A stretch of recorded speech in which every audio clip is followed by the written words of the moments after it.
Burhanettin abimden Zazaca bir şehadet üzere bir eser seslendirilecek. Sonra da nacizane inşallah ben Şehit Abbas Musavi eserini seslendirmeye çalışacağız. Üçünü şimdi mi hemen mi seslendireceksiniz? Evet, sırayla perdepeyi inşallah. Yani bize dönmeyeceğiz. 3 eserden sonra bize dönülecek. Aynen abi. Peki buyurun. Buyurun abi. Bismillah.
Ah binlerce canım olsaydı der. Şehit tahtında Rabbe gülümser, canım bedeli bir sofradandır.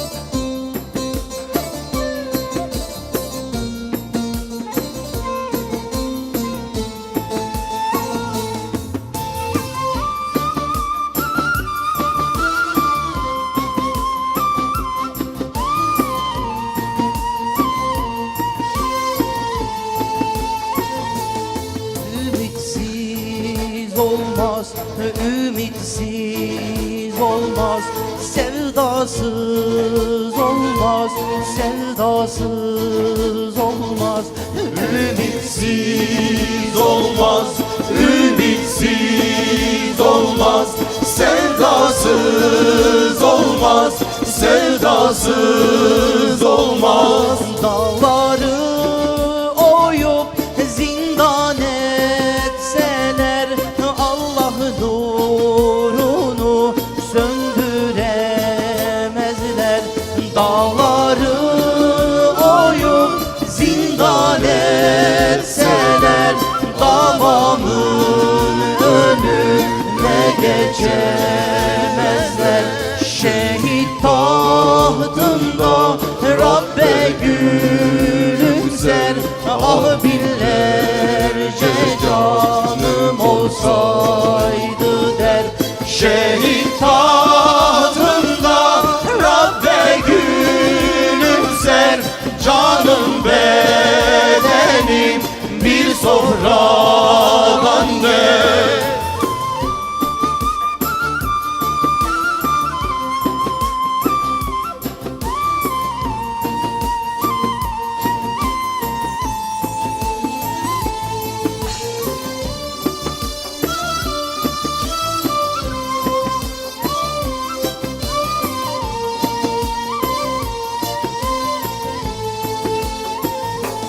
Yarasız olmaz, çilesiz olmaz, şehitsiz olmaz, kurbansız olmaz. Yarasız olmaz, çilesiz olmaz, şehitsiz olmaz, kurbansız olmaz. Şehit tahtında Rabbe gülümser, ah binlerce canım olsaydı der. Şehit tahtında Rabbe gülümser, canım bedeli bir sofradandır.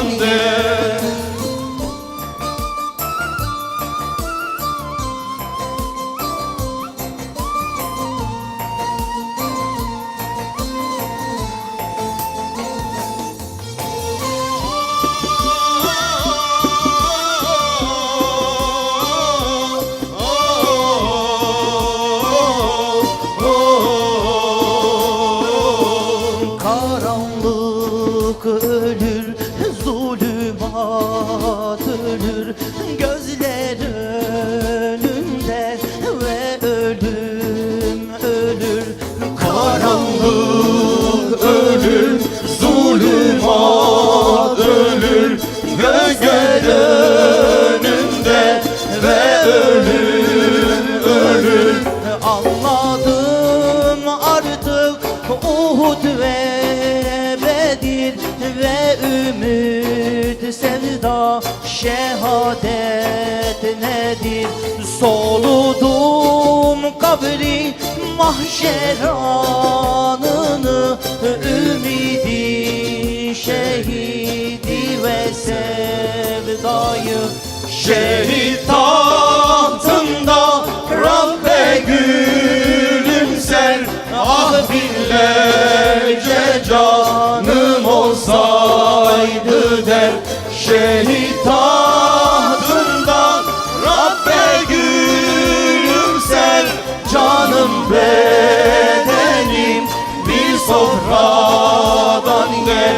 Şehit tahtında Rabbe gülümser, ah binlerce canım olsaydı der. Şehit tahtında Rabbe gülümser, canım bedenim bir sofradan gel.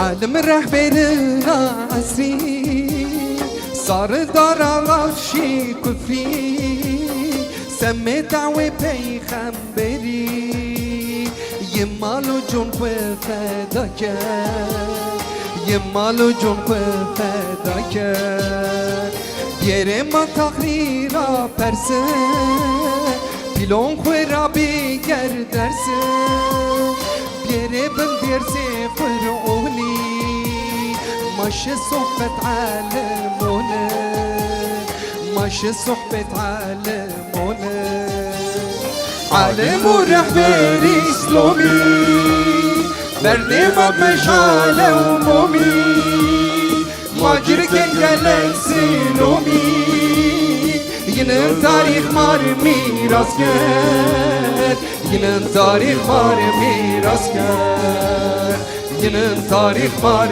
ميراثكار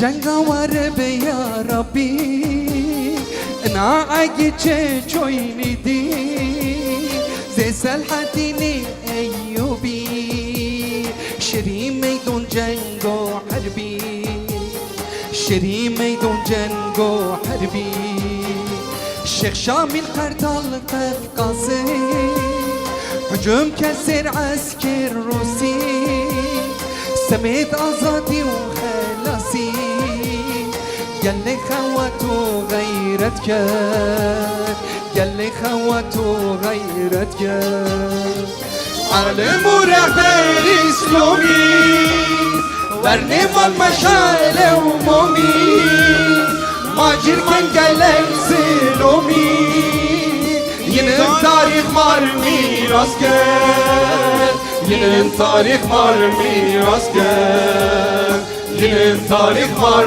ميراثكار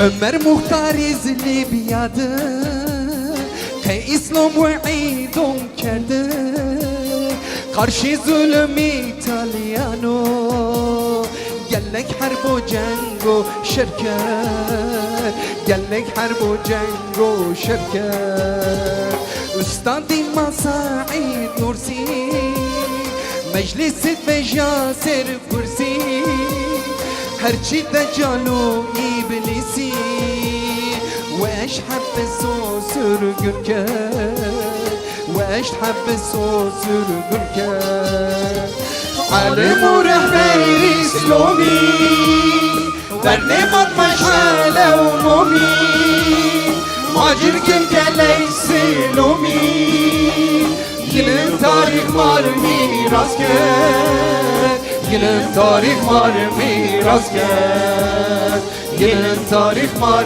miras gel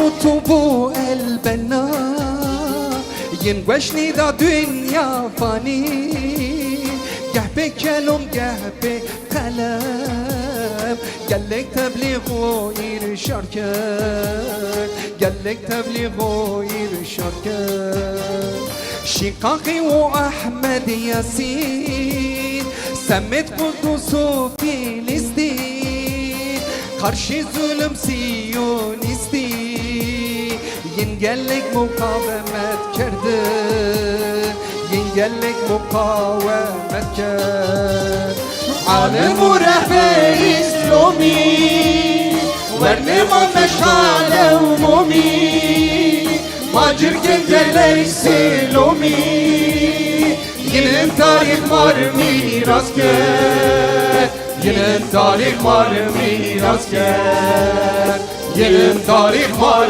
miras gel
Ey Cundullahi Abbas Musavi Hüseyin-i Şehit Abbas Musavi Uçtuca kuşun gökte masmavi Kıyam önderi Abbas Musavi Abbas Musavi Uçtuca kuşun gökte masmavi Kıyam önderi Abbas Musavi Abbas Musavi Ey şehit Allahu Ekber Ey şehit Allahu Ekber Ey şehit Allahu Ekber Ey şehit Allahu Ekber Ey şehit Allahu Ekber Ey şehit Allahu Ekber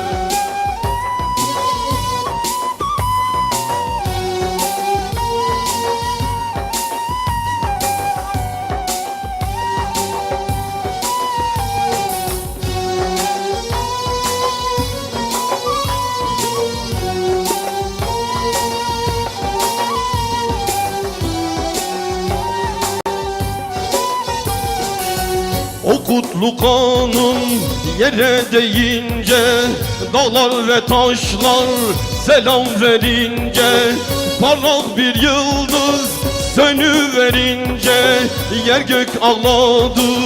Abbas Musavi, Abbas Musavi, parlak bir yıldız sönüverince yer gök ağladı. Abbas Musavi, Abbas Musavi.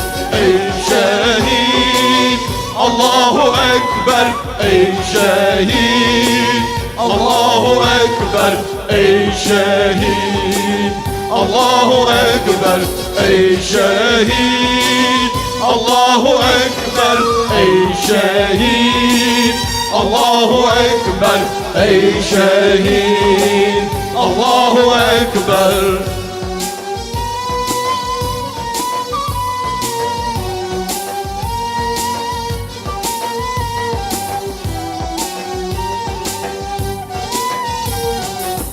Ey cundullahi iffetli ana, minik şehide, kutlu insana, kıyam yoldaşım selamlar sana. Yer gök ağladı, Abbas Musavi, Abbas Musavi, kıyam yoldaşım selamlar sana. Cennet yolcusu Abbas Musavi, Abbas Musavi. Ey şehit, Allahu Ekber, ey şehit, Allahu Ekber, ey şehit, Allahu Ekber, ey şehit, Allahu Ekber, ey şehit, Allahu Ekber, ey şehit, Allahu Ekber.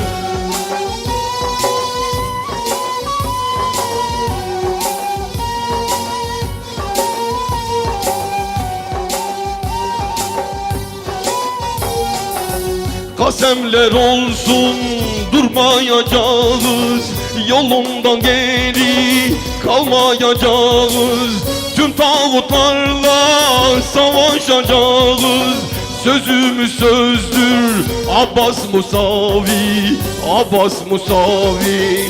Tüm zalimlerle savaşacağız. Sözümüz sözdür Abbas Musavi, Abbas Musavi.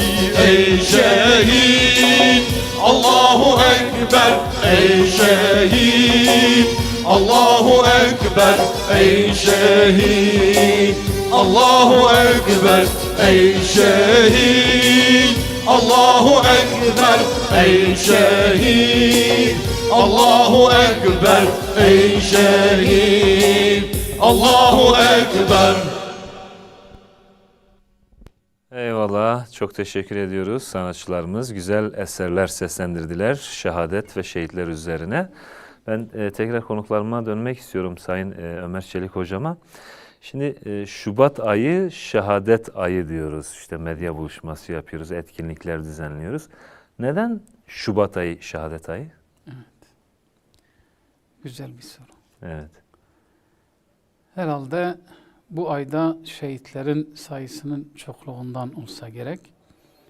Gerçekten de bu ayda birçok dava önderi, dava lideri, seydalarımız ve İslam'ın fedaileri bu ayda şehit oldular. Bundan dolayı da bu ay şehitler ayı olarak kutlanmaktadır. Türkiye'de Türkiye'nin tanınmış şehitlerinden Şehit Metin Yüksel, Evet. Allah kendisine rahmet eylesin, makamını âli eylesin inşallah. Amin. Kendisinin şehadetinden sonra sonra 1980 darbesi oluyor. O darbeden sonra ciddi bir baskı, İslami kesime ciddi bir baskı uygulanıyor. Şehit Metin Yüksel'in şehadet yıl dönümünde bir etkinlik yapmak istiyorlar. Fakat tabi bırakılmıyor, yapılamıyor yani. Evet. Evlerde yapılıyor. Böyle 10-15 kişilik gruplar halinde evlerde şehadet yıl dönümü kutlanıyor. Sonradan 1989 olsa yani yanlış hatırlamıyorsam 1988-89'da ilk defa böyle bir açık alan diyebileceğimiz bir yerde Metin Yüksel'in şehadeti kutlanıyor. Evet. Ve ondan sonra artık her Şubat ayı geldiğinde Şubat ayı şehitler ayı, şehadet ayı olarak kutlanıyor. Tabii bu arada yani. Şubat ayında şehit edilenler de oluyor. Evet, Onlar da tabii, şehadetleri tebrik evet, ediliyor. kutleniyor. Mesela bu ayda en çok bilinenler, mesela Üstad Hasan el-Benna şehit edildi. İskilipli Atıf Hoca şehit edildi. Erbilli Esad Efendi zehirlenerek şehit edildi. Yine bölgemizde şehit Şeyh Malazeki, sonra şehit Mala Gıyasettin, bunlar şehit edildiler. Evet. Bununla birlikte yine tarih şeyinde mesela El Halil katliamı, 84 tane Müslümanın şehit edildiği, Hama katliamının yapıldığı, bu yine bu aya denk geliyor. Bu ayda şehitlerin sayısı çok, şehit olan dava önderlerinin sayısı çok. Bundan dolayı hemen hemen hem ülkemizde hem de diğer İslam ülkelerinde Şubat ayı şehadet ayı olarak kutlanır. O zaman şimdi saydığınız isimler arasında, daha doğrusu bizim bildiğimiz hani Şubat ayında şehit edilen birçok böyle İslam alimi ya da işte İslam önderi, önderlik eden, rehberlik eden şahsiyetler var. Bu da ilginç değil mi? Çoğunun işte Şubat ayına denk gelmesi. Şubat ayını önemli kılan budur herhalde, değil mi? Budur tabii. Yoksa normal diğer aylardan bir farkı yok. Ama yani nasıl ki şehru Ramazan ellezî unzile fihil Kur'an huden linnas. Yani Ramazan ayını değerlendiren, kıymetli eden o ayda Kur'an-ı Kerim'in indirilmesidir. Şubat ayını da dünya Müslümanlarının şehadet ayı olarak kutlamasının sebebi o ayda birçok dava önderinin, dava liderinin, alimlerin ve fedakar insanların, kardeşlerimizin o ayda şehit olduğundan dolayıdır. Bunu böyle gerek açık havada, gerek kapalı yerlerde, sempozyumla, seminerlerle, panellerle, miting konuşmalarıyla onların davasını unutturmama adına her yıl bu etkinlikler yapılır. Peki. Evet, xwazim dîsa ji Seyda sual kî pirsim. Seydam, me got em ê behsa şehîdê vê welatê me, memleketê me, vê herêmê, bölge em xeber din. Ez dixwazim rastî jiyana wan û xebata wan çawa bû ê vê herêmê. Tedî ji ber jiyan û ji ber xebata xwe herhalde hatin şehîd kirin. Çi jiyan dijîn ku zalima, kafira wan şehîd kir? Xebatê wan çawa bû? Di vî şeklî skarin bêjim middetekî çawa jivistan heye. Jivistanê herkes dixew de ye. Yani geya jî dixew de ne, tixom dixew de ne, kêzik ew dixew de ne. İnsan pirê wê dihundirû de ne weke ku dixew de bin. Ew xewn yani wilo yani jivistan wisa meheke herkes dihundirû de ye. Şubat destpêkirina biharê ye. Yani destpêkirina biharê ye. Ew duê dirê de wexta ku êdî hûn tişyar dibin, taf êdî ew dibe. Dibe yani hûn germ êdî dest pê dike. Şiyarbûn êdî hûn çê dibe. Alametê biharê ye. Alametê biharê ye. Belkî Xwedê jî tewafuk kiriye viya. Yani wexta ji ümmetê şehîd tune bin, dême mücadele tune. Wexta mücadele tune be dême xew heye, dême Müslüman xew de ne. Ji mes'ûliyeta xwe gafilin. Êdî wexta ku Müslüman şiyar dibin, êdî dest bi dawa û teblîğê û mesela mes'ûliyeta xwe li qarşî Xwedê, li qarşî miletê xwe ku wan şiyar bikin ji cehaletê, ji nezaniyê, ji riya küfr û guneha û dalaletê. Dûr de hûn şiyarîkî dest pê dike. Êdî welatê me de jî wisa bû zamanekî tedî ji Şêx Seîd û pişt Ewkawî û hetanekî salê mesela 80 wa heta salê belkî 70 û 80 wê mesle Ewkê de Şêx Seîd tedî şehîdê bölgemeyî ê ewilin. Yani ê ku piştî Ewka layıklıkê dest pê kirî. İşgala wê ev rejima layık yani dest pê kirî. Ew mesela Şêx Seîd tabii fedakarî mücadeleyek ew kir. Ew şehadeta wî jî tabii şahide ku yani vî miletê ha bi rıza xwe ev hukmê küfrê qebûl nekirine yani. belki bedel dane ev kirne ama yani la yukellifullahu nefsen illa vus'aha. Bu şekli ev şahide ku yani ev tişt brahati yani Müslüman halkı Müslüman ev tişt yani serih ve natavamdına. Piştivi ev kekçi bu yani vakaku artık bir umidiyek çi bu. Jwe bir umidiye artık insan honu ketne xav ev cesareta mücadele ve xabati ev ki falan hinki şikest. Hinki ev şikest. Bu şekli ha vaka zamanki fetreti dest pekir, zamanki xavi dest pekir. Pişti zamanı xavi elhamdülillah dua sale 70 wan da yani sale hafteyi دوی چاخی ده yani şiyarik dest pekir.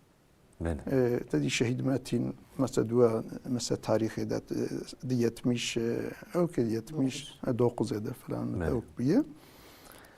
Mesela duydrede ki ev şiyarik mücadelek dest pekir. Duy mücadele ku dest pekir yani bir çave yani van heze emperyalist tırsan. Kuçavi wan tirsan de tabi awan jî yani insani gulamî xwe ew kê xwe ku istimal dikirin xisne ew kê de dewrê de piyaseyê de xwestin pêşiya vê şiyariyê bigirin. Ji xwe yek ji wê ev yani ew derba ku mesela de ew kê seksanê de derba kenine evren mesela ew yek ku xwest pêşiya vê îşî bigire yani yek jî ew bû. belki hinek insan zandikin ev derbe belki القارشی hareketi çöp bu ama jwe pirtir القارشی hareka İslami bu az qanaat dikim çünkü şiariki zeyde viçaxi hebu mütinge zahmazın da hatine kirini xizmeteki evkeki xwendin aşqek evkek hebu çavê wan tirsand ew darba xwest pêşiya wê bigire ji ghayrî wê jî ku pêşî jî ji bo darbêra hazirîkî evkeki kirin hinek insani kıymetli şehit kirin falan kirin bu şekli dest pekir yani hasılı ev idi pişti hatta sale mesela em bejin haşteyi yani hizmeteki usa şiariki zede çi bu ev darbe peşya ev ki yani belki bihasab siyasi peşya hinek tişta girt ama bihasab ev ki ve pişti wî ew ka uzal ku mesela hatî ew uzal biçekî ew nefesek ew kir yani hinkî tabiatî wî nerm bû yani belkî hinekî ew kî wî jî yani îman ew jî belkî icabinde pêre hebe zahiren layık dihate xuyayê ew kirin ama hin müsamehekî insan kî wisa tabiatî fira bû yani müsamehe pêre hebû wî şeklî de xizmetê İslamî dest pê kirin. Hizmeti İslami domandın, ev hizmeti İslami ku domandın idi di çaxi ev dernek falan jî yasak bûn. Gelek miting falan tiştê wisa jî tune bû. Ama ev kitabevî hatine vekirin. Duê zamanî de ev kitabevî ku hatine vekirin, kitabê bilxasa jî li Tirkiyeyê dî hino terceme hat dest pê kirin. Va kitabı İslami ku ulemayê İslamê mesela hatine terceme kirinê. Kitabevi hatine firotine. Kitabevi cîkî ticaretî bû, ne ciyekî ew bû. Mesela siyasî veke derneka falan ne ciyekî bû, cîkî mesela ticarî bû. İdî insanî Müslüman xwe li wek kitabeviya girtin. Her de kitabevi kî weke dernekekî bû. Yani cî hizmetî, vakfekî, weke dernekekî. Wî şeklî hani Müslümana xwe li kitabeviya girtin. Hem kitap dikirin, dixwendin falan dikirin. وی چاخی جی عشق که زیده از خواندنی را هبو تبلیغ جی هبو ایدی مثلا تبلیغ ایدی اف مثلا رجمه بشری رجمه مثلا امپریالیستا کو ادخال ولات مسلمانا کربون مسلمانا زانبون او رجم تدی کفره چون خودت به من لم يحكم بما انزل الله فاولئك هم الكافرون کسب حکم خود حکم نکه کافره یا خود تصدیق نکه احکام خود تعالی تعلق وان رجما باسلام رتنبو مسلمان جی آیت حدیث خوندن زانیبون ویانه او کش و شیاری او بو یعنی فرق کرن شیار بون کتاب بیاتن با هفدو کتاب خوندن ایدی انسانی خورش قومی خورش مثلا هر کسی ملاتی خوره ای کرمانجا ملاتی خوی کرمانجا ای ترک ملاتی خوی ترک را یا عرب ملاتی خوی عرب را لهر جیه دنیا شیاری کی دست بکر شیاری نلوی ولاتی تنی بو مثلا إخوان مسلمين لمصر وان عالم يعني لسوريا وعربة مثلا مجادلة دان قالك وك مودودي وان لباكستاني بطرف هندستاني وان بيشاكي مجادلة دان وك مثلا فان او لآلي مثلا أستاذ بديو الزمان وان كرچه تدي كردا ومال ناف تركا بريبي ما جبر سرقنا فلانا وي برنا وادرا وإي وكوي قالك إنساني قنج مثلا يعني مجادلة دان شيار كنا مثلا قومي خوش شغولين يعني في ولاطي مجيب شكلي الشيخ سعيد داس بيكر بشتي بناكي حتى صالي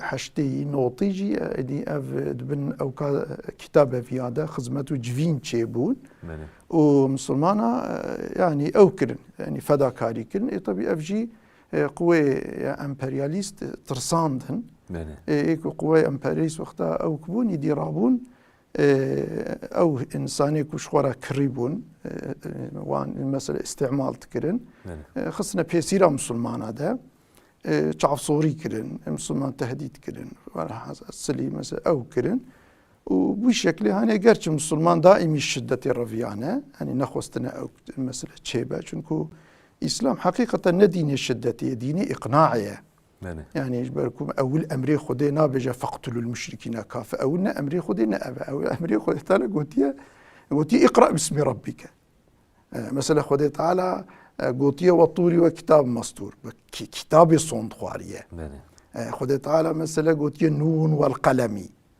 مثلا نون قالك علماء تفسير دبيجن قطية مركبة مثلا بالنون أو تدي أو كان نقطة أو قل كا دفيت أو كا جية مركبة مثلا أو قلم خدي بدفيت بقلم صوند خوارية ويعني ديني إسلامي ديني علم إقناعية يدي بشكل يعني مسلمان طرفنا أما يعني وقتا كوج أو كي بيفج مدافعي بيفا باشقة شارنا مينا مجادله ve ezna او كده يعني باسا mücadele بكن سيدا mücadele لورا الوي هرمي mücadele ki mezin hattayın neyari İslam jiprbun yani basa wan bkin aslında brasiye mi basa şehit abkin yani şehidi nezda tariha nezda dirokan nezda ku şehit buna mi pişki basa bkin leberi lazım hem navber ekibidin selam sada ve hada.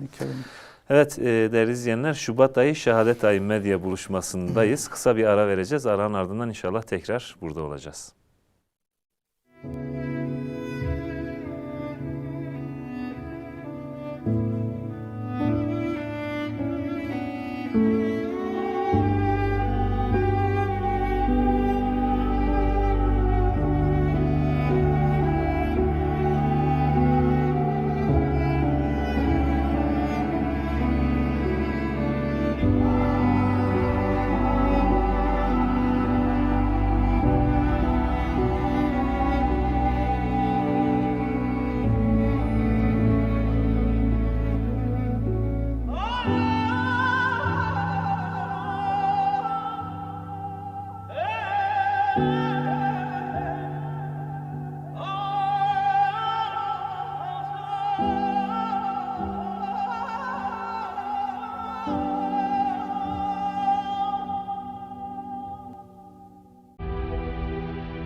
Evet değerli izleyenler, Mustazaflar Cemiyeti, Şehitler Kervanı platformu ve Rehber TV ortaklığında Şubat ayı Şehadet Ayı medya buluşmasındayız efendim. Kısa bir aranın ardından tekrar buradayız. Efendim konuklarımızla şehitleri, şehadeti konuştuk. Şimdi Skype görüşmesinde, bağlantısında Doğru Haber Gazetesi Genel Yayın Yönetmeni Sayın Mehmet Göktaş hocamız var. Hocam hayırlı akşamlar. Allah razı olsun. Teşekkür ediyorum. Hayırlı akşamlar diliyorum. İyisiniz inşallah Seydam. Elhamdülillah. Elhamdülillah. Ben de oradaki seydalarıma ve bütün izleyicilerime hayırlı akşamlar diliyorum. Hayırlı Eyvallah. akşamlar. Allah razı Seydam olsun. iki önemli sorumuz var. İlkiyle başlayalım. Şimdi şehit, şehadet dedik. İki kavram üzerinde duralım. Hani şahitlik var, bir de şehitlik var. Yani daha doğrusu şunu sormak istiyorum. Hayatını feda edenler ile canını feda edenler. Yani şehit olmanın bir yolu var, şehadete giden bir yol var. Dilerseniz onu konuşalım Seydam. Müsaadenizle Emin Hocam, bir de ben seydalarımı dinledim. Sizin soracağınız şeylere cevap vereyim ama kendime göre de orada bazı boşluklar veyahut da benim tamamlamam gereken bazı şeyleri de tespit ettim. Hem sizin sorunuzu hem de bunu şey yapalım. Tabii ki Seydam. Bu arada hocamın sesini açabilirsek biz çok iyi alamıyoruz. Buyurun. Evet. Eğer biz bugün Müslümanca yaşıyorsak, ben şehadete kendi açımızdan bakmak istiyorum. Eğer biz bugün Müslümanca bir hayat yaşayabiliyor isek, bunu öncelikle iki şeye borçluyuz. Birincisi, bize kadar kalemleriyle, ilimleriyle getirenlere borçluyuz ve bir de özellikle canlarını ortaya koyarak, yani şehadetle İslam'ı bize getirenlere borçluyuz. Çünkü eğer onlar olmasaydı, onlar getirmeseydi belki İslam yine gelirdi bize ama eğri büğrü gelirdi, bulanık gelirdi. Yani Allah'ın dini olmaktan çıkardı bize gelinceye kadar. Onun için ben şehitleri, özellikle şehitleri bugün Müslümanca, eğer her bölge için hem de sadece dünya geneli içinde bazıları dünya genelinde Allah'ın izniyle bu görevi görüyorlar. Büyük alimlerimiz, ama bölgesel olarak da diyelim ki öyle bir ilçede, öyle bir köyde yaşıyoruz ki orada bizden önce birileri canlarını Allah'a vermişler. Niye vermişler? Allah'ın dini ayakta kalsın. Kimse Allah'ın dinini bulandırmaya, eğmeye, bükmeye, sündürmeye yeltenmesin diye böyle bir yol bulmuştur. Yani muhterem izleyenlerim, iyi dikkat edin. Eğer bugün bir takım bölgelerde, şehirlerde, köylerde eğer Kur'an varsa, eğer edep varsa, haya varsa, namaz varsa, örtü varsa, iyi bilin, dikkat edin. Hele ondan önce orada bir İslami mücadele verilmişse, demek ki o Müslümanlığımızı, bugün yaşadığımız Müslümanlığımızı biz bizden önceki alimlerimizin ve özellikle şehitlerimizin kanlarına, canlarına borçluyuz. Eğer öyle olmasaydı, söylediğimiz gibi, yani bugün bu din bize gelmezdi. Şimdi Kur'an-ı Kerim'de bir ayet-i kerime var. İsrailoğullarını anlatan bir ayet-i kerimede Allah-u Teala bir şeye dikkat çekiyor. Bismillahirrahmanirrahim. Lu'inellezîne keferû min beni İsraîle alâ lisâni Davûde ve İsâ ibn Meryem. Zâlike bimâ asav ve kânû yâtedûn. Kânû lâ yetenâhevne an münkerin fealûhu. Yani İsrailoğulları diyor, Davud'un ve İsa'nın lanetiyle lanete uğramışlardır. Bunun da sebebi yani nedir? Kötülüklere engel olmuyorlardı. Burası çok önemlidir. Muhterem izleyenlerim, kötülüğe engel olmak öyle bedel ister ha. Bu çok önemlidir. Yerine göre can ister. Kötülüğü kim emreder? Kötülüğü genellikle kötüler.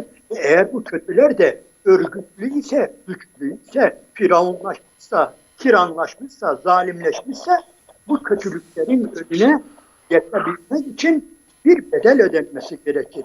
Eğer bu bedel ödenmezse orada İslam'ın suyuna, İslam'ın arkına bir bulanık bir şey katışır ve Allah korusun Allah'ın dini olmaktan çıkar. Yani bu basit bir olay değildir. Ben bunu biraz hani şu anda şehirler arası uzun yolculuklar yaparken bazen bu ciddi otobanlarda yolları aydınlatan üst lambalar var ya, büyük lambalar var. Ta geriden bile çok uzaklardan bile görüyoruz. Kilometrelerce ötemizi görüyoruz. Niye? O ışıklardan dolayı. Ben şehitlerimizi o ışıklara benzetiyorum. Onlar bizim yolumuzu aydınlatıyor. Eğer onlar olmasaydı biz öyle yerler var ki, hayatın öyle sahneleri var ki ne yapacağımızı bilmezdik. Eğer zalimlere itaat edilmiş olsaydı ortaya böyle bulanık bir şeyler çıkar. Dikkat ederseniz Peygamber Aleyhisselatü Vesselam meşhur hadis-i şerifinde buyuruyor ki Seyyid-i Şühedâ Hamza İbni Abdülmuttalib ve Cafer bin Ebi Talib. Şehitlerin diyor efendisi, şehitlerin efendisi Abdülmuttalib'in oğlu Hamza'dır ve Ebu Talib'in oğlu Cafer'dir diyor. Ve beynehuma racülün ve bu ikisinin arasında dikkat edin üçüncüsü demiyor. Ben bunun üzerinde çok duruyorum. Bize üçüncü sıradaki şehidi söylemiyor. Bu ikisinin arasına girmek istiyor musun? Aynen onlar gibi. Yani Cafer neyse, Hamza neyse onlar gibi aynen olmak istiyor musunuz? Buyurun. Yani yekulul hakka inde emirin cairin fe yuktel. Zalim bir yöneticiye karşı hakkı söylediğinden dolayı öldürülen insandır, öldürülen Müslümandır, mümindir. Bu dikkat ediniz sadece burada bir şecaat, bir kahramanlık yok. Eğer o zalimin karşısına dikilmeseydi o insanlar ne olacaktı? O zalim kendisine göre kitabı uyduracaktı. Bir de şunu görüyoruz biz. Tarih boyunca zalimler, firavunlar, emperyalistler Allah'ın dinini tamamen ortadan kaldırmak için uğraşmamışlar. Yapmışlar, içine azıcık kendi arzularını kattılar mı? Yani tabir caizse o İslam'ın, o dinin işlerini söktüler mi? O dini kendilerine itaatkar hale getirdiler mi? Tamam. Başka bir şey istemiyorlar. İşte bizim alimlerimiz, bizim şeyhlerimiz bunu yapmışlardır. Bu belki dünya çapında böyle olduğu gibi bölgesel de. Yani ben özellikle öyle bölgelere gittim, öyle köylere gittim. Yani Mardin'in, İdil'in, şunun bunun öyle köylerine gittim ki gezdim. Yani bir şey dikkatimi çekti. Yani dedim ki ya muhteremler, köy bir başka bir şey. Nasıl? Bu köyde Allah'ın nuru var. Bu köyde Kur'an var. Bu köyde tesettür var. Bu köyde çocukların koltuğunda Kur'an var. Çocukların simaları bile değişik. Bu hayırdır ya.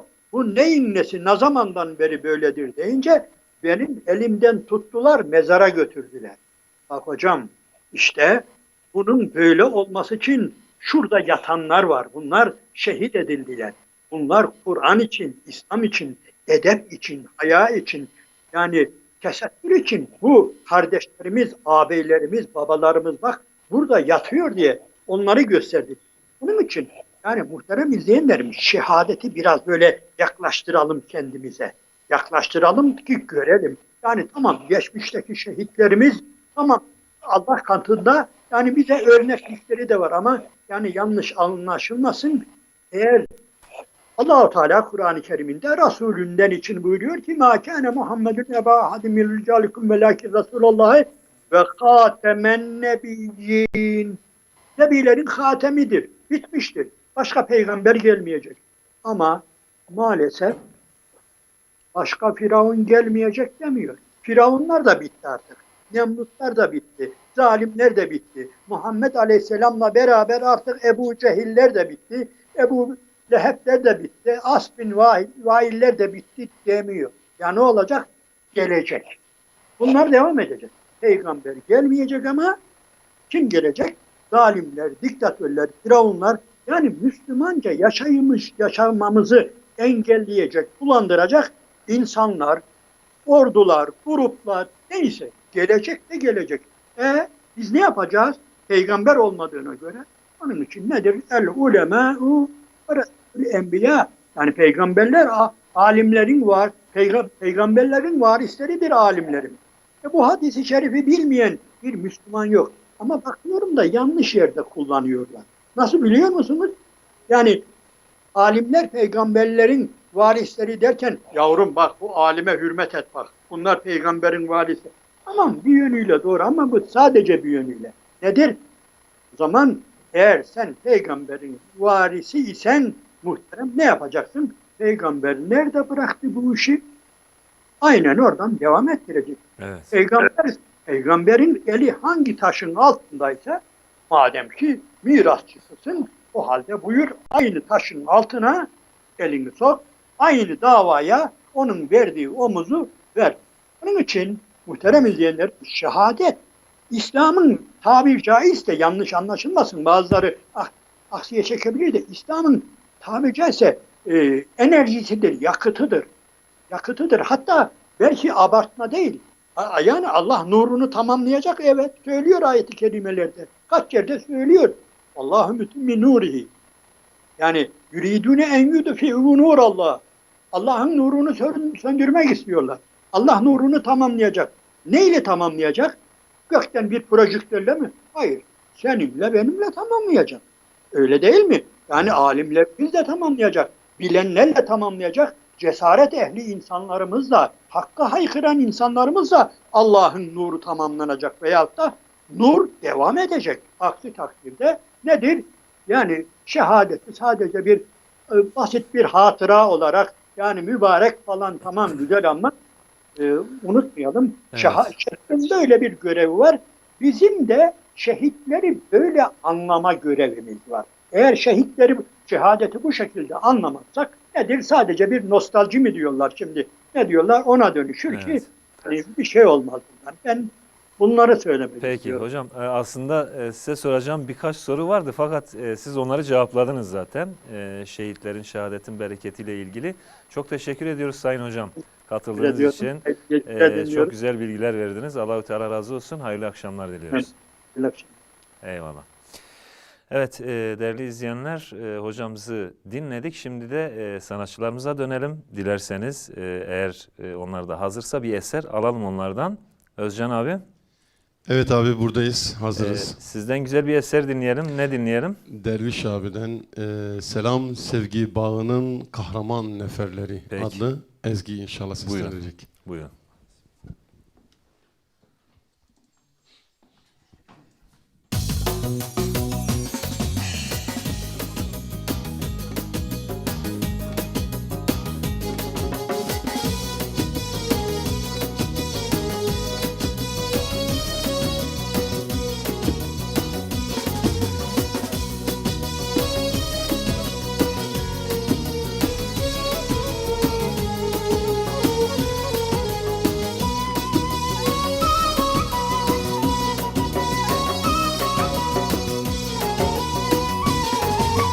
Selam sevgi bağının kahraman neferleri, Kahraman neferleri, zulüm duyan çağının aydınlık çehreleri. aydınlık çehreleri, Selam sevgi bağının kahraman neferleri, kahraman neferleri, zulüm duyan çağının aydınlık çehreleri. aydınlık çehreleri, Şehit Ziya Süleyman, İslam'ın şehitleri, Hüseyin, Yusuf, Nesin, Kur'an'ın şehitleri. Kur'an'ın şehitleri, Şehit Ziya Süleyman, İslam'ın şehitleri, Hüseyin, Yusuf, Nesim, Kur'an'ın şehitleri.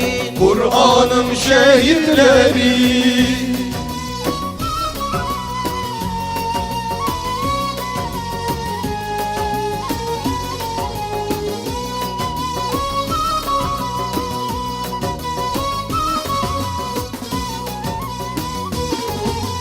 Yıktınız zulümatı, zifiri geceleri, Zifiri geceleri, Nurlu bir yol açtınız ey Kur'an şehitleri. Ey Kur'an şehitleri, Yıktınız zulümatı, zifiri geceleri. zifiri geceleri. Nurlu bir yol açtınız ey Kur'an şehitleri. Ey Kur'an şehitleri, Şehit Ziya Süleyman, İslam'ın şehitleri. Hüseyin, Yusuf, Nesim, Kur'an'ın şehitleri. Kur'an'ın şehitleri. Şehit Ziya Süleyman, İslam'ın şehitleri. Hüseyin, Yusuf, Nesim, Kur'an'ın şehitleri. Kur'an'ın şehitleri.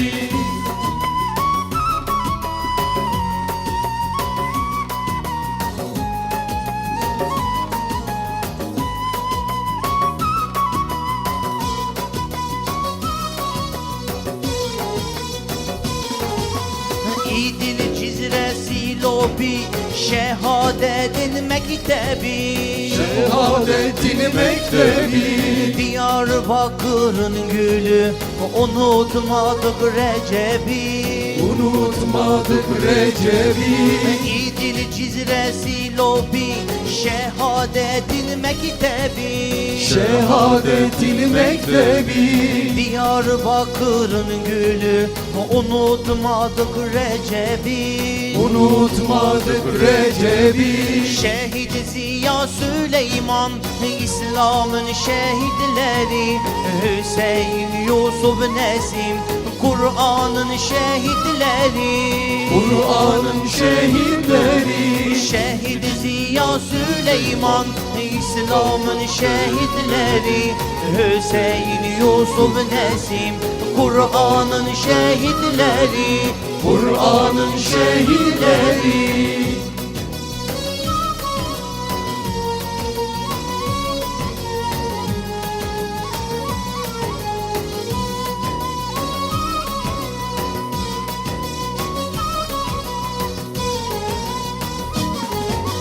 Bingöl Törek köyünde, cami medresesinde.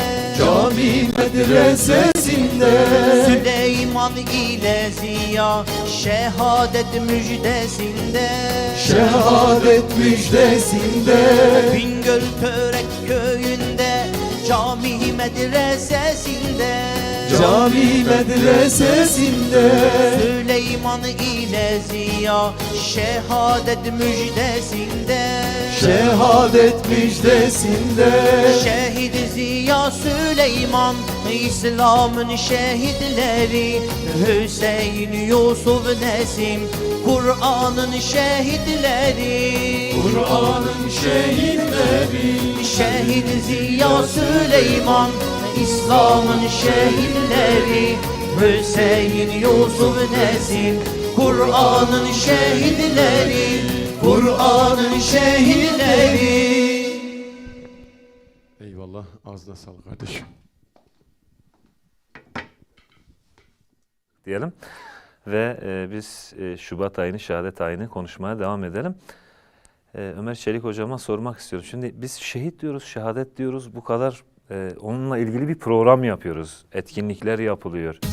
Daha büyük etkinlikler de yapılıyor. Neden bu kadar önemli bir kavram böyle etkinliklere, programlara konu olacak kadar önemli mi? Yani önemliyse nedir önemi? Sonuçları nelerdir? Yani şehit olan biri ne elde eder? Öyle devam edelim hocam. Evet, şimdi önemlidir. Çünkü Allah Celle Celaluhu ona önem vermiştir. Evet. Ayet-i kerimede Allah yolunda öldürülenlere ölüler demeyin. Onlar Rableri katında rızıklandırılırlar.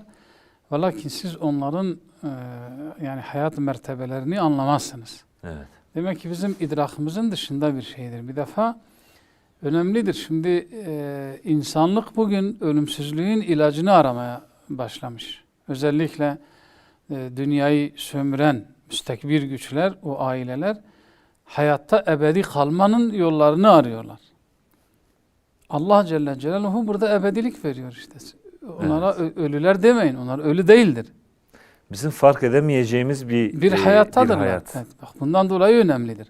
Yani ölü olmadıkları kesin. Kesindir tabii. Kesindir, şüphesizdir. Ölü değiller. Şimdi dünya hayatında şu bedenimizin ruha, daha doğrusu ruhun dünya hayatında beden elbisesine ihtiyacı vardır. Evet. Ama bu dünya hayatından öte berzah aleminde ruhun beden elbisesine ihtiyacı yok. Çünkü alem farklıdır. Evet. Alem farklıdır. Bundan dolayı şehitlik önemlidir.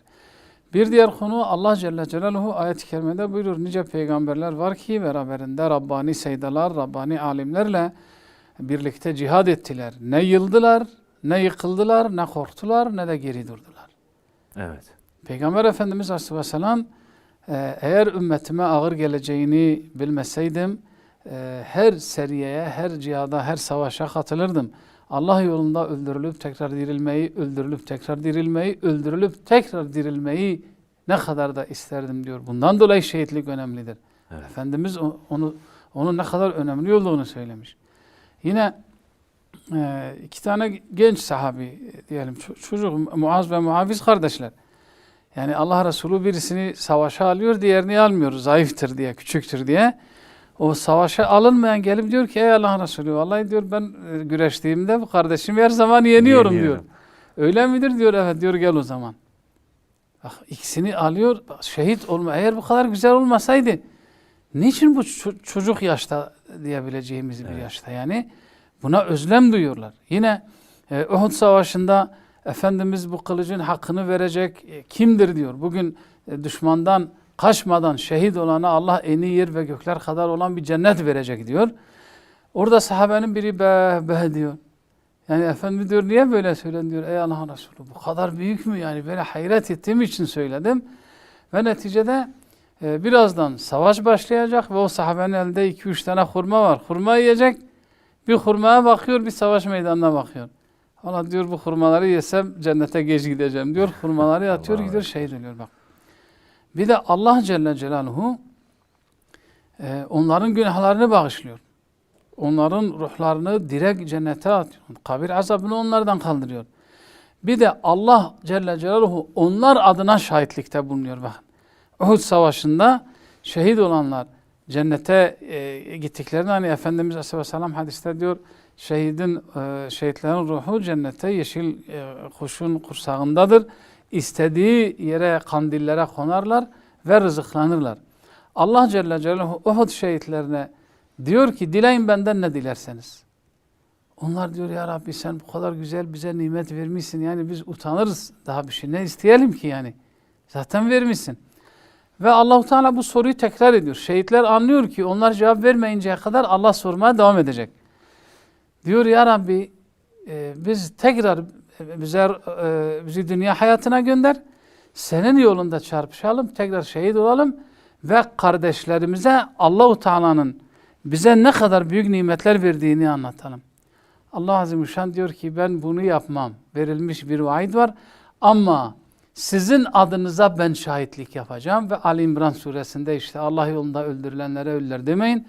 Onlar Rableri katında rızıklandırılırlar. Geride kalanlara hiçbir korkunun olmadığını, mahzun da olmayacaklarını ve Allah'ın kendilerine nasıl nimetle ikram ettiğinin müjdesini verirler diye Allah Celle Celaluhu onlar adına bize haber veriyor. Bundan dolayı şehitlik önemlidir. Evet. Eyvallah. Çok güzel açıkladınız. Çok güzel bir tablo çizdiniz. Yani şehadetle ilgili. Eyvallah. Döneceğiz tekrar hocam. Şimdi اتخوازم دیسا سیدا بپرسم راستی من سوال که سیدا کرده بو مگو بحثا جیانا مسلمانی و ولاتی و هریمی سیدا شیخ سعید دست بکر حتی هات سالین نوتی وان اتخوازم برا سیدا بدومین دوام بکه یعنی پشتی وان سالا حتی جور حتی وی سالی yani سالا کو ام تیدانه حتی وی چاغی Müslümanın ve herimi Müslümanın Kürt ve Türk Kürt velateme çi hayat doğmandın jiyana wan çabu mücadele wan çabu o neyare İslami çi kirin ji Müslümana çima şehit kirin tedi privan şehit bul et xwazim devam bikin yani bidomin seyda. أنا zaten yani مهاتنا حتى صالة نوطي ده إنكي أب مجادلة هنكي يعني فيكي خدا بله. قال خورتي مسلمان شيار بون هم ده مكتبه ده مثلا شيار بون ده مدرسة ده مثلا شياري تشيبو وكي دي دناب ملطة خلقته مثلا شياري تشيبو هنو يعني مسلمان الحمد لله الهفدو جفيان بله. جواندنك تشيبو نظامك تشكيلاتك تشيبو بوي شكل هنكي يدي اول مكتب هذا بفكرة هات مجادلة كرني بشتي ويكو بشتي هفيكو فكرة امبرياليست مثلا فكرة امبرياليزم مظن بوبون بله.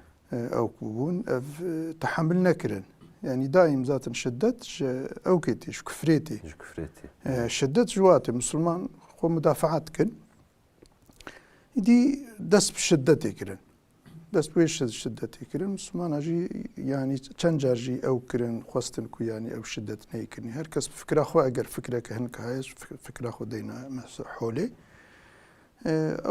او كي مسلمانه يعني تشتكوا مسلمانه غيرتا كرن فايده ندا بله. وار حاصلي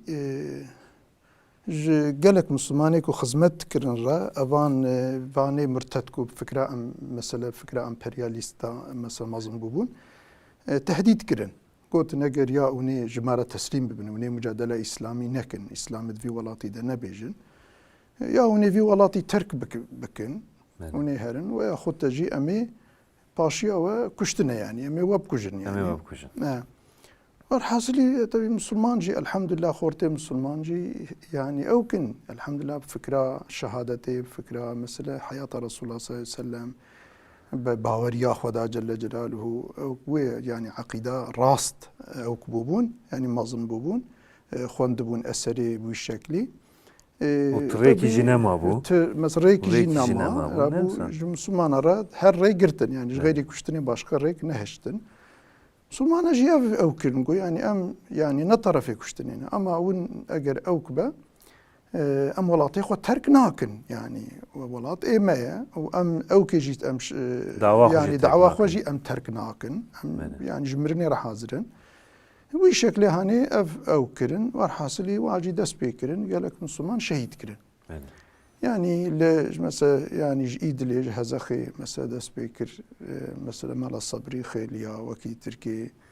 المسيبين مثلا دس بيكر وك مثلا ابراهيم خوجوان مثلا ذاتي وصا وك مثلا شهيد عطاء وكي الجزيره مثلا وك الشيخ زكي يعني شخصيات كي زحمه اظن بو الشيخ زكي يعني انسان كي هم عائله وان عائله كتدي خياي بون عائله كشيخ بون مثلا عائله علمي بو عائله اوكي بو يعني عائلك خياي بو وهم جي عالم بو يعني قالك عالم كي مشهور بو دوي مثلا ولاتي ده يكي شخصيات كي وصار شهيد كرن يعني دي مثلا او دعوة فكرة امبرياليستات كرن مسلمان ارد قول ون امبرياليست ارد شغلا ون خاين ون فلان النابي خول مسلمانات كرن بالشكل هاني كي وك مثلا جزي يعني وك امبيجن هاتنا مثلا سليفاوان باطماني وكي دير القزل تبوادرا يعني ام دبيجن كردستان هم تمامي للآل حتى مسلماني كشوار الآلي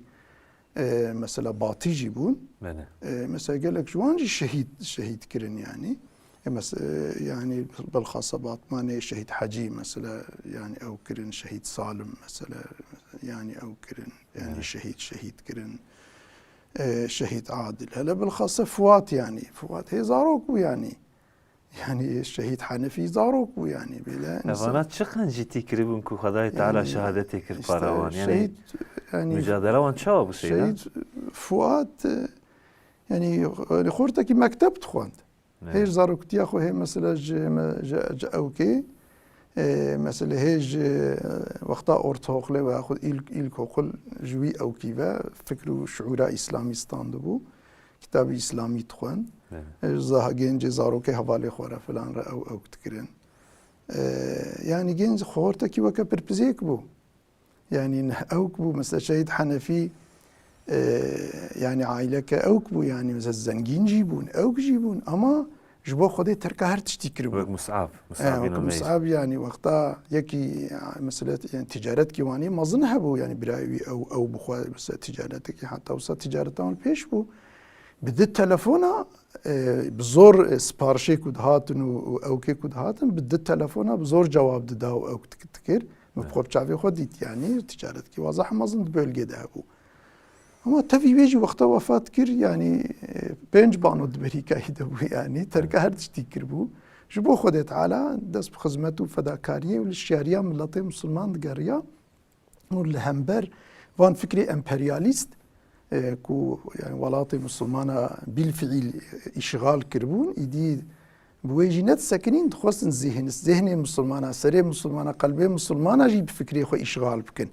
Ve gelek insanê me jî îşgal kirin, gelekê vanê ku Müslüman kuştin, xwîna Müslüman rişandin, ê wek şehîd Fuat wan mesela. Ev pirê wan va insanê hanekê yani kêzik jî mêş jî ji war hes nedibûn. Ewqa insanê melahîn bûn. Şehîd Salim wek melâîketekî bû. Yani şehîd Hacî hinekî ewk bû, hinkî sert bû li hember ewkê. Mesela gelek insanê ku diçûn yani li sûkê farqînê, li çarşiya farqînê pişev mesela ewk divexwarin, ev uyuşturucu mesela divexwarin, Iraq divexwarin. O şuşê Iraqê xwe jî di ber camiyê re derbas bûn, dîwarê camiyê dixistin, heqaret haşa bi Xwedê muqeddesata bi ew kat kirin û wilo bêedeb bûn. Şehîd Hacî gelek ê wilo dersa wan dida wan. Kabul nekir. Yani kabul netkir, dersa wan dida wan. Hatta yani hinek ji wana hebûn ku yani haşa çûn mihraba camiyê de mihraba ciyê li mêjê li haşa pîsît kirin yani li camiya Ferîdon li mesela Silîva ji ber ku em Silîva bûn em Silîva baş zanin.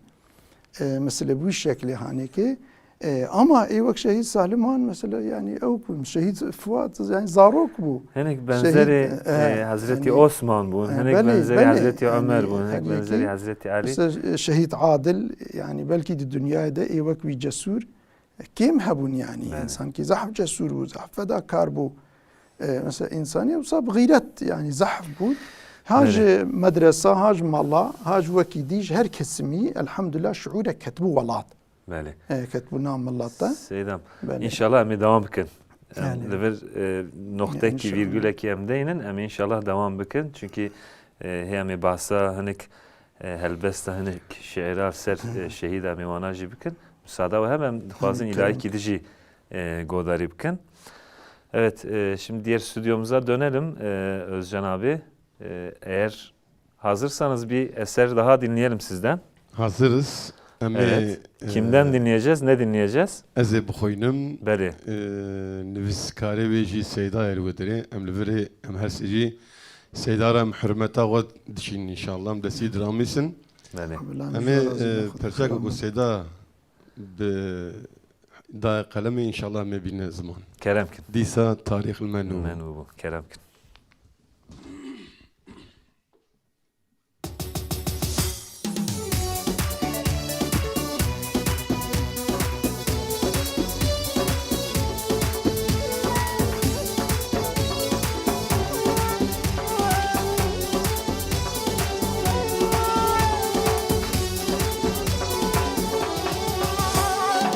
Satarıklı menubu Karvan-ı şehid Afrikan Leveladı Kurdistan'ı Dava İslam disa derken Dava İslam disa derken Vayda rahma khali meda Riya haqli meda Everi yarastu dürüz بلطفا قشانی مدا بلطفا قشانی مدا دیستا تاریخ منو با کاروان شهید افریقن به ولاد کردستانی دعوا اسلام دیسا درکن دعوا اسلام دیسا درکن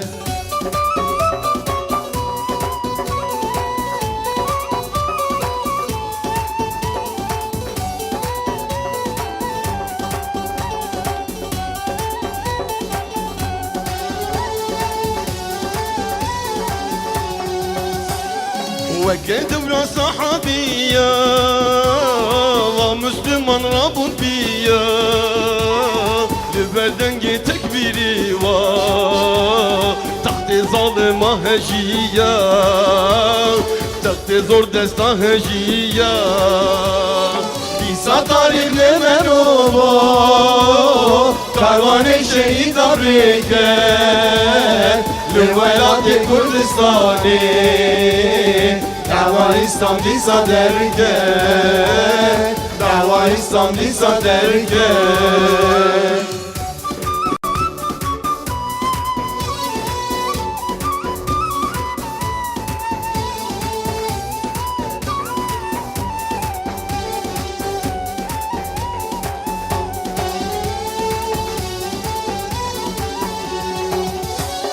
مسيري كافرة وان حق بعض جهفتان وإذا خوينا خورتي دلال عالم بقرآن حسان عالم بقرآن حسان في سطر المنوبو Karman şehit Amerikan Devlet Kürdistan'ı Dava İslam'dı saderken Dava İslam'dı saderken لولا كفر جماكين دارن جي إسلام راني يارن بلي أم أهلي خدانن أو تجاري بما نكارن واي حق هات باطل غابو ظلمتا كفر هندابو ريه كافر وخاينا جعالة ميرا خيابو جعالة ميرا خيابو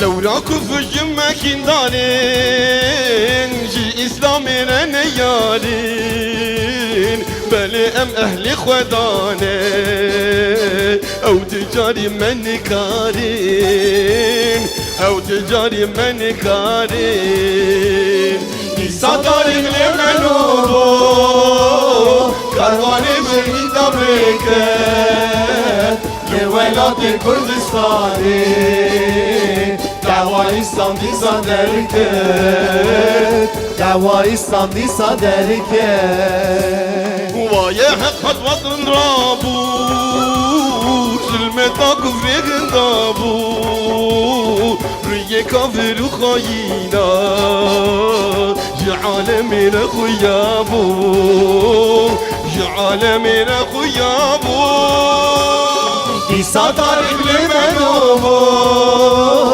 Karvan-ı şehid Amerikan Devlet Kürdistan'ı Dava İslam'dı saderken Dava İslam'dı saderken Dava İslam'dı saderken Ağzınıza, yüreğinize sağlık diyelim ve tekrar Ömer Çelik hocamıza dönelim. Şimdi Seydam bölgeyi anlattı. İşte ta Şeyh Said'den günümüze bölgedeki İslami çalışmaları, Müslümanların yaptığı çalışmaları, hayatlarını anlattı ve bunun karşısında bunu sindiremeyenler var. Yani İslam düşmanı, emperyalist, komünist artık neyse İslam dışı ideolojilere sahip ve isimlere sahip bir kesim var ve bunlar şiddete başvuruyor ve Müslümanları şehit ediyor. Şehadet başlıyor yakın dönemde. Bununla ilgili sizler neler söylemek istersiniz yakın tarihimizle ilgili? Evet. Şimdi malumunuz 12 Eylül darbesi, 1980 darbesi olduktan sonra bu bölgede ciddi bir baskı uygulandı. Hem şehirlerde hem köylerde. Yani biz o zaman gençtik. Hatırlıyoruz. Yani birisi şalvarının yani o çukurun rengi bile sarı, kırmızı, yeşil olsaydı bile onu söker, cadde ortasında döverdiler. Evet. Dükkan isimleri, mağaza isimlerinin yazıldığı o renklerden dolayı birçok camların kırıldığı, yazıların silindiği, köylerin basıldığı, erkeklerin, kadınların gözleri önünde çıplak soyulduğu, dövüldüğü şeyler oldu. İşte bilinçli olarak bir üst akıl, yani üst el, emperyalistler bilinçli olarak bu bölgede yeşeren ve yeşermesi muhtemel olan, ki Seydam bilinçlenmeden ve şuurlaşmadan bahsetti, ciddi şekilde geliyordu Evet. yani böyle büyüyecekti, bir çığ gibi gelecekti. İşte bunun önüne geçmek için üst akıl, emperyalistler Türkiye'deki adamlarının eliyle darbe yaptırıp buraya baskı uygulayıp Müslüman Kürt halkını Allah'a düşman, peygambere düşman, İslam'a düşman, maneviyata düşman bir örgütün, bir yapının kucağına ittiler. Bu bilinçli yapıldı yani. Evet. Bilinçli, Bilerek bilerek yapıldı. Neticede Bilinçli kontrolü de onların elinde. ve bir hesap dahilinde Böyle yapıldı. bir hesap dahilinde yapıldı.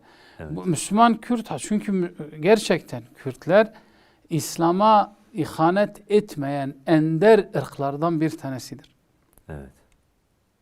Tarih boyunca, yani İslami tarih, 1400 yıllık tarih süreci içerisinde evet devlet olmamışlar. Yani devlet olmamışlar. Ama ve lakin kurulmuş bütün İslam devletlerine fedai olmuşlar. Onları ayakta tutmuşlar. Sancak Fransızlar Suriye'yi işgal ettiği zaman orada Suriye Arapları İslam'a ihanet etti, Fransızlarla birleşti. Fakat Suriye'deki Kürtler ihanet etmedi. Bunun cezasını da ta işte Hafız Esad'ın oğlunun dönemine kadar da Kürtlerin kimliği yoktu. Bir kafa kağıdı veriyorlardı onlara. Evet. Bedelini de böyle. Buna rağmen İslam'dan vazgeçmedi. Emperyalistler bunu biliyordu. Dolayısıyla onların kucağına ittiler. Onlar da şımardılar, palazlandılar, şımardılar, palazlandılar. Gerçekten güç sarhoşu oldular.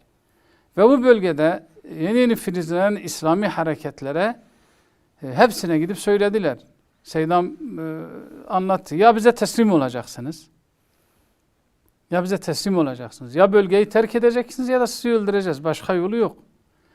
Maalesef şiddet diyorum, birçok İslami hareket veyahut da birçok Dindar kesim. grup, dindar kesim boyun eğdi. Boyun eğdi yani.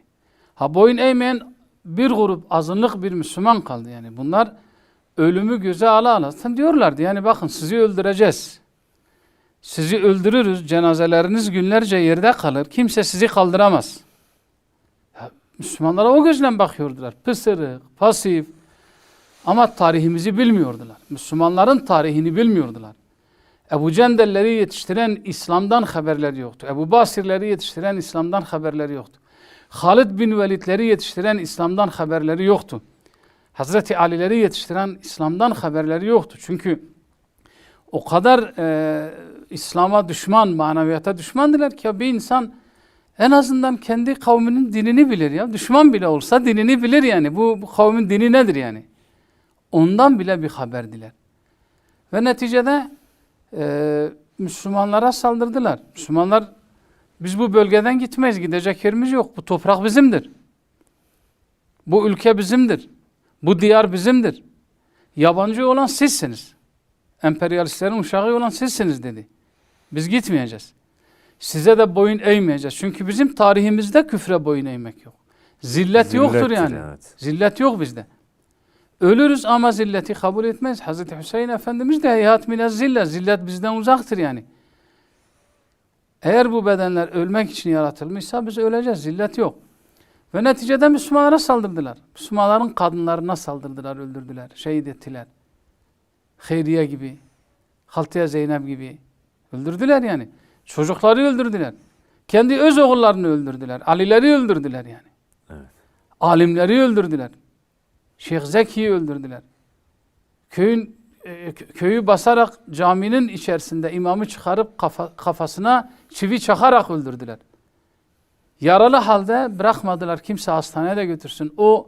O imam hanımının gözleri önünde şehit oldu. Bunlar unutulur mu? Yollara mayın döşeyerek çoluk çocuk kadın demeden öldürdüler. Bize boyun eğeceksiniz ama boyun eğilmedi. Ve kıyamet gününe kadar da hiçbir Müslüman zulme, küfre boyun eğmez yani. Evet. Müslümanlar bunu onlara iyice öğrettiler. Kıyamet gününe kadar hak ile batıl savaşı devam edecek. Dolayısıyla onların tehditleri onların başını yedi. Müslümanlar için hani tabiri caizse hava hoş. Ya şehit olmak için bahane arayan bir topluluğu mağlup etmek mümkün müdür? Değildir. Ölmek için bahane arayan bir topluluğu mağlup etmek mümkün müdür? Değildir. Onlara zillet elbisesini giydirmek mümkün müdür? Hayır. Değildir. Giydiremediler. Neticede kendileri zillet elbisesi giymek zorunda kaldılar.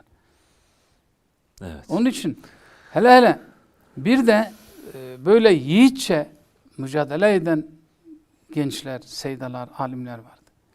Yani bir Şeyh Zeki'yi düşünün.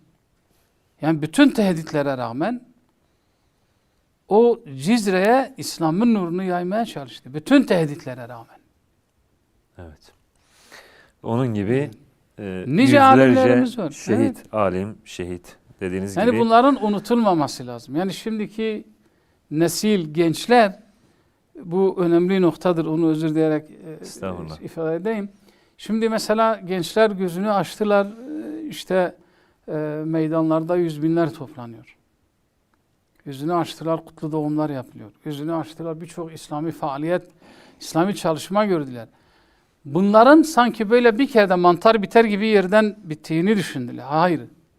Gençlik şunu iyi bilsin ki bugün bunlar yapılabiliyorsa, bu bölgede İslami bir çalışma varsa, İslami bir hayat varsa, İslami tesettür varsa, İslami edeb ve haya varsa, işte o şehitlerin kanlarının bereketidir. Bunun hiçbir zaman Şüphesiz. unutulmaması lazım. Eyvallah, yani. şüphesiz.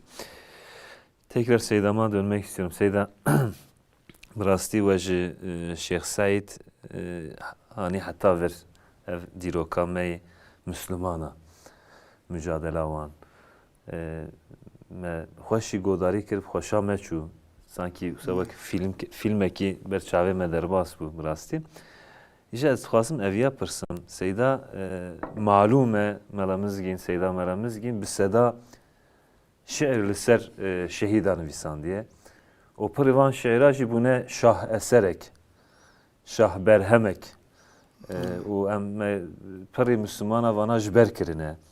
O dixweynin qas ki berê hunermendê me jî ji wan helbesta, ji wan şeira, ji wan berhema xwendin. Ez dixwazim ewlî viya pirsim, gava we vana dinivîsand haletî ruhiya we çawa bû yani tedê divê hangi duygular? Kîja duyguya, kîja halî ve nivîsand. û we wan şehîda di nêz de we nas dikir yan na? Na ev tedî tiştin hene bi zorê nabin. Benê. Ev şiir jî îşê eşqeye. Yani Bêşüphe. bi wilo eger hinek ji min re mesela dibêjin bê ka şeîrekî ser filan tiştî yani enikan binivîsim. Siparişê nizanim binivîsim. Benê. Yani ama hinek şart merif dîne eşqê, hinek şart ilham didine merif. Yani hinek şart merif dîne hinek mesela evkê duyguye farklı. Di ev jî ev mücadele İslami ev xortê Müslüman nufma tedî kitab eviyam jî hebû. Mesela Sliva mesela oku kitabı evi hebû. Me kitabı İslamiye uktirin genca tuğanlı filan. Ev genç dahatın cemme, dahatın kitab evi kitap tıkırın şuara, kitab mesela amaneten de danvan ve kidi şuar tuğandın. Bu şekli me geleki jwani bilhassa Sliva tedî em li Sliva diman el farkını em kurban edibêjin. Em li wê diman me gelek jwan nas tıkırın. Ve kidi jî hiç ber mücadeleki İslami hebû. Elhamdülillah yani irtibatek jî hebû. Yani ve bir jiyana wan dihîst. Ji bo şiariya mesela vî milatê Wezanı bu yani. hember fikra mesela emperyalizmê ji bo azadiya vî xelqî vî qewmî vî milatî. Lewrayê ku ev milatîye vê koletiye fikra emperyalizmê ye ve bilfiil ku welatê Müslümana îşgal kirine hinek kirine stendest, hinek kirine bindest, hinek bu şekli yani ev kirine. Hatta ev fikra emperyalizmê ji serê Müslümana dernekeve piyeva ji arda Müslümana dernekeve. Hatta piyevan dernekeve Müslüman nagijne hak hukuki xwe yani her kavm, her millet ha Kurd bin, Arab bin, Acem bin nagijne hak hukuki xwe.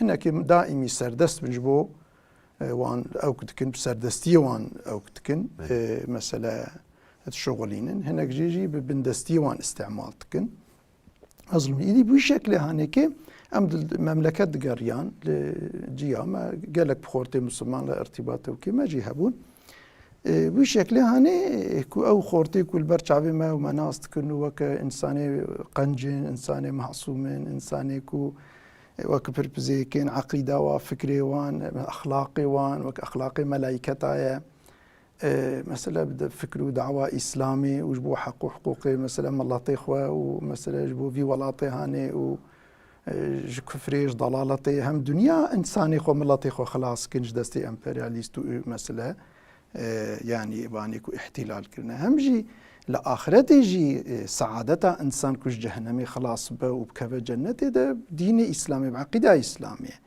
أفخورتها بش بوصا مجدلة دان وتد كشتن وفلان وشدت وشعب صوري جي ما وناس كرت تشتكت فكرك يوصلنا ما رهبوا نب كسي جوان رهبوا اتخبتين او خورتي وقت بربزيك ودهات الشهيد كرنج دستي فان خوين فراغه وفان شعب صوربه ودهات بشدت وككو اف انسان انساني جوالات نديبن وككو هناك انساني او كبن يعني خديه شدتي بن هاتبنا مثلا مملكتك اشغال بكن بوي شكلي بخوين فريتي وان شهيد كرن دي بوحشتي نب شكلي كشتنا كوصا نورمال جي بخوين خواري وان مثلا شهيد كرن ولو يعني ما نكره تعريف بك يعني هنجيكو شكلي كينو اوقات دلوا ذهبون مثلا فيجا ام شهيد ياسين فيجا تاريخ مدى فيجا تشيبيا انسانا ديتن ويجي بالقونا افيتن وعربا سربن وشهب شوطان او كنو يعني هر زمان افكند دلوان دبو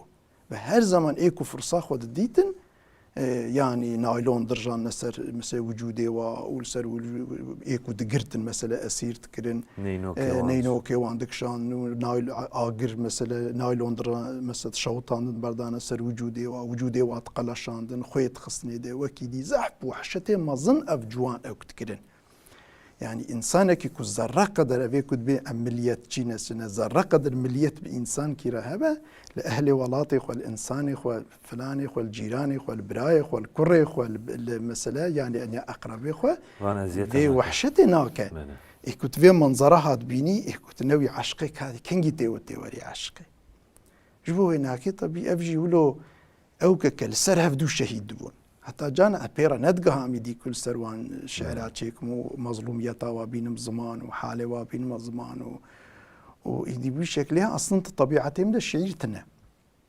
طبيعتهم ده يعني شعري بزور شيتكم يعني وصاد طبيعتهم ده أما أبي عشقة أنا أني سبيك وصام بحمدي خو متشيتكر الله أكبر يعني جوي عشقي وجوي مظلوميتي وي بريشانية باخورتي جوان باخورتا كولو شبو خدي هرتشتي خداني بنورتي ودائم ستني درديوا خلاص يا ملاتي وان همش دنياج او كا ظلمة امبرياليستا وكاركري وان او كي كود امري وادا بفكري وان مظن بونه هم لاخرتي وان عذابي خدي خلاص كن روس بيش خونا هن حزورا خدي هن شخور جنتي درديوا افبو وبشكلي في وحشتي وفي خوين فريد هاتنا شهيد كرن ايه طبيعي هاتنا عشقي بشكلي ما السروان شعر دن في ساندن ama vega jmira bejin ez vega gelek evka Sorry ki özel em bipirsin Seyda Telif Türkiye'de ben özel em pirkîja şehit şehadet yawi di bîra dama û ew helbestê di bîra dama خدي أنا تدي مسألة سوساي تدي حقيقة وحشتك زحف مظنبو أم زحف يعني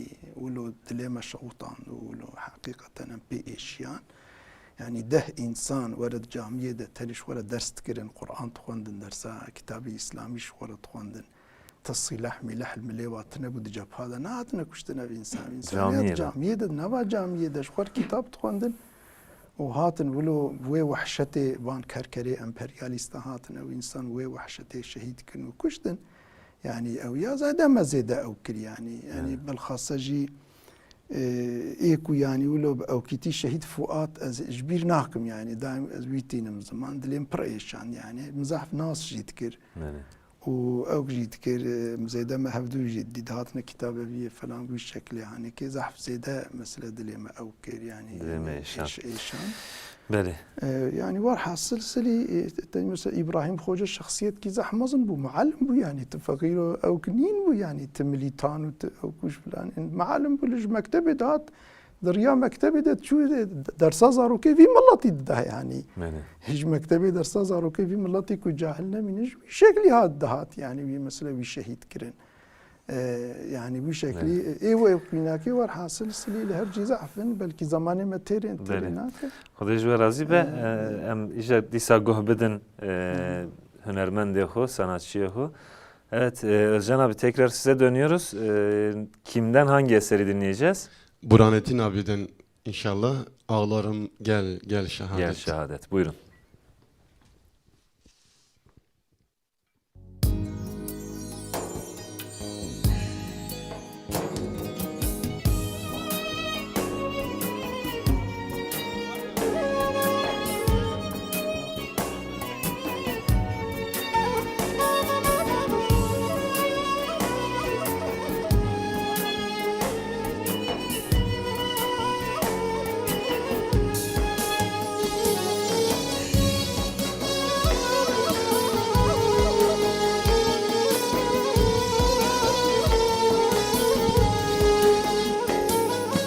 Sürem cephe cephe Soram seni dağa taşa Sürem atım cephe cephe Soram seni dağa taşa Ya bu can sana satılır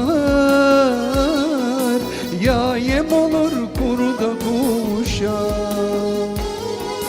Ya bu can sana satılır Ya yem olur kurda kuşa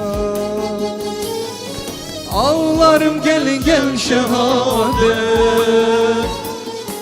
Açarım gel gel şehadet Alnıma kına yakmışım Kurbanım gel gel şehadet Alnıma kına yakmışım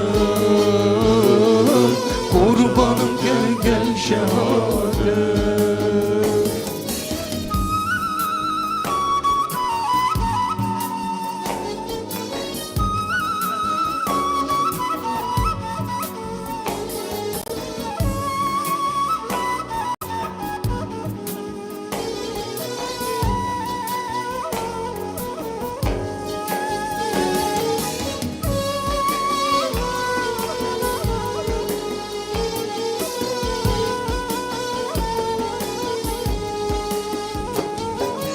Dünyayı dünyalıkları Koydum gönül kefesine Dünyayı dünyalıkları Koydum gönül kefesine Denk gelmedi gelemez de Şehadetin zerresine Denk gelmedi gelemez de Şehadetin zerresine Ağlarım gel gel şehadet Açarım gel gel şehadet Alnıma kına yakmışım Kurbanım gel gel şehadet Alnıma kına yakmışım Kurbanım gel gel şehadet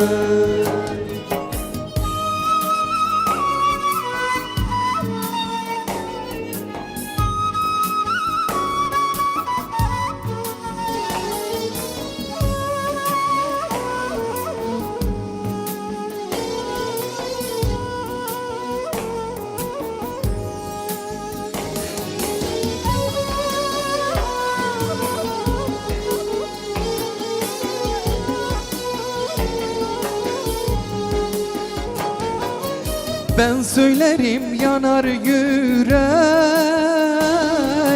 boynumda günahın yükü. Ben söylerim yanar yürek, boynumda günahın yükü. Son noktayı koy şehadet, böyle bitsin bizim öykü. Son noktayı koy şehadet, böyle bitsin bizim öykü. Ağlarım gel gel şehadet, kaçarım gel gel şehadet.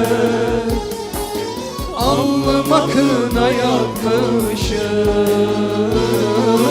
kurbanım gel gel şehadet. Alnıma kına yakmışım, kurbanım gel gel şehadet. Ağlarım gel gel şehadet, naçarım gel gel şehadet. Alnıma kına yakmışım, kurbanım gel gel şehadet. Alnıma kına yakmışım, kurbanım gel gel şehadet.